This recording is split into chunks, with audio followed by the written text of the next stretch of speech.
Alright, so today we're going to be installing these QCB strips. This is a zone wiring panel.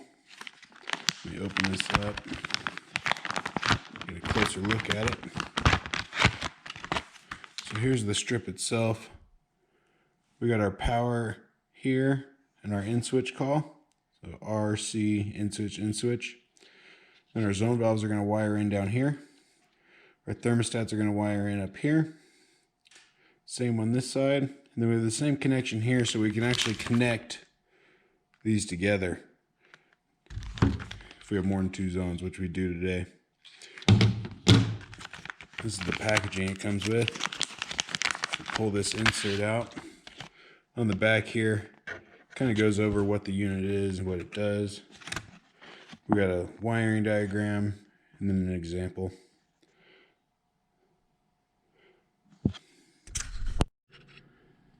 So if you've been in the field for any time at all, I'm sure you've seen something that looks very similar to this. Just a complete mess. Makes it really difficult to troubleshoot. A lot of low voltage shorts can be found in here. Like here's a wire that's not even hooked up to anything. It's just capped. I'm not sure why it's there. We got our thermostat wires coming in the bottom. This wire here appears to be our in switch called a boiler. And this one here looks like our 24 volts from our transformer. So what I'm going to do is kill power. I'll verify the power's off. We're going to make this look a lot better. Alright, so as you can see here, I've disconnected all of my in-switch calls. And what I'm going to do is trace out these thermostat wires here and figure out which ones go to which zone based on where they're wired at. If you're past this point and you don't know where the thermostat wire goes, you can always ohm out the wire by applying a call for heat to the thermostat and then verifying which wires have continuity through them with your multimeter. All right, we're already looking better. So what I've done here, I've separated out all my thermostat calls. I've kind of put them off in the direction of the zone valve they call for.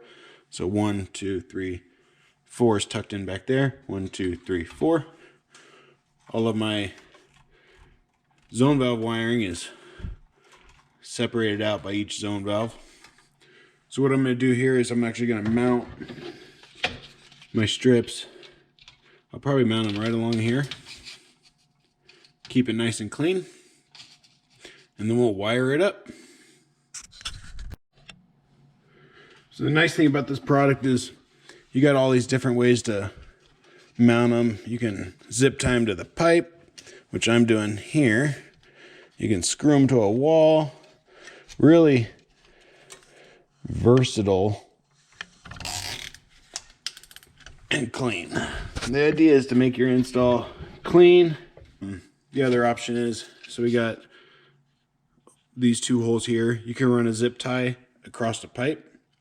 I'm going across the pipe this way, so I'm using these holes here.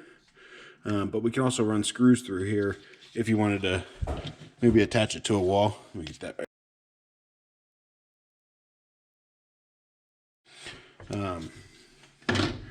Really make it as easy as possible for you guys.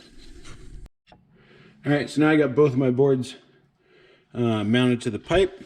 What I'm going to do is I'm going to make a little jumper that goes in here. I'll connect R to R, C to C, ES to ES, ES to ES, and that's going to make this basically one board, and all the terminals are connected internally where they should be. So let me get my wire strippers. I'm going to start cleaning these wires up, and then I'll get this back going when I'm ready to start wiring. Alright, I got all my wires stripped back to where I need them. What I'm going to do is just grab my little tech driver, flathead, and we'll get these wired up. I'll show you where they're going. So all the zone valves, like I mentioned before, are going to land on the bottom here. From left to right, it goes in switch, common, and your power. And then on top will land our thermostat. I only have a 2-wire thermostat, so I'm just going to be using 2 of the terminals on top. But for all the people installing smart Wi-Fi thermostats, we do provide a common landing there. So as long as you have a 3-wire ran to your thermostat, you'll be able to get your common right there nice and easy.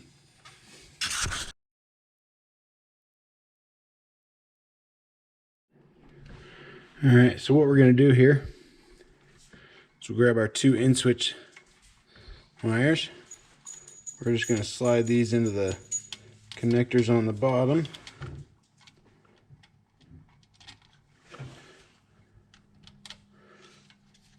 Tighten that down. Alright, so now we're just going to stick these in here. On the Honeywell zone valves, red is your in-switch, yellow is the power to your motor. So we're going to land these on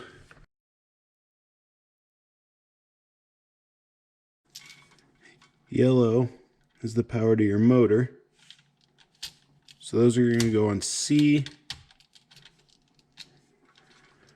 and W.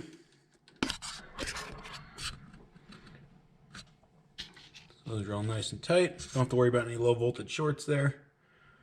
I'm going to wire the rest of these up and we'll go from there. Alright, so as you can see here, I got all my zone valves wired in. Nice thing about these is you can just take a quick look and see if it's done right. Red, red, yellow, yellow. Red, red, yellow, yellow. Red, red, yellow, yellow. Red, red, yellow, yellow. They're all correct.